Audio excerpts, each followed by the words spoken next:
ଆପଣ ନାଁ କ'ଣ? ଆଜ୍ଞା ମୋ ନାଁ ସୁଦାମ କୁମାର ବେହେରା।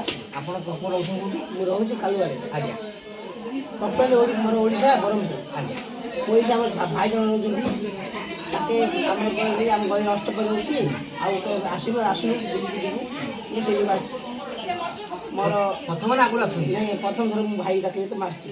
କେମିତି ଲାଗୁଛି କେମିତି? ଏଇଠି ଆସିକି ଖୁସି ଲାଗୁଛି। ବହୁତ ଲୋକ ବହୁତ ଓଡ଼ିଆ ଲାଗୁଛି ଚିତା ଭାଇ ମାର୍ଗଶୀର ମାସ ଚିତା ପଡ଼ିଆ ପଡ଼ିଛି ସୁନ୍ଦର ଲାଗୁଛି ନା? ଲାଗୁଛି ଆଉ ଏ ପୂଜା ଦେଖି ମୁଁ ବହୁତ ଖୁସି ଲାଗୁଛି। ମୁଁ ଆଗରୁ ଯାଇଛି ବହୁତ ପୂଜାକୁ କିନ୍ତୁ ଏଇ ଯେ 15-20 ଘର ଅଛନ୍ତି ସେମାନେ ଯେଉଁ ଖୁସି ଭଲ ଲାଗୁଛି ବହୁତ ଖୁସି ଲାଗୁଛି। ଯେଉଁ ଅନୁଷ୍ଠାନ ଆମର ଇଏ ରଖୁଛନ୍ତି ହଁ ସେଇ ଯୋଗୁଁ ମୁଁ ଦେଖିକି ଭାରି ଖୁସି ଲାଗୁଛି। ଭାଇ ଆପଣ ଟିକେ କ'ଣ କହିଲେ? ଆପଣ ନାଁ କ'ଣ? ବାସୁଦେବ କହିଲେ କୋଉଠୁ ଆଇଛନ୍ତି କ'ଣ କେମିତି ଲାଗୁଛି? ପାଖରା ରହୁଛି ଆଜ୍ଞା ପାଖରା ରହୁଛି ଆଜ୍ଞା କେମିତି ଲାଗୁଛି କ'ଣ? ପୂଜାରେ ମୁଁ ଫାର୍ଷ୍ଟ ଟାଇମ୍ ଆଇଛି ଏଇଠି ଦେଖି ବହୁତ ଭଲ ଲାଗିଲା। ଆମର ଓଡ଼ିଆ ପରମ୍ପରା ସବୁ ବଞ୍ଚେଇ ରଖିଲୁ ଆଗକୁ ବହୁତ ଭଲ ଲାଗିଲା।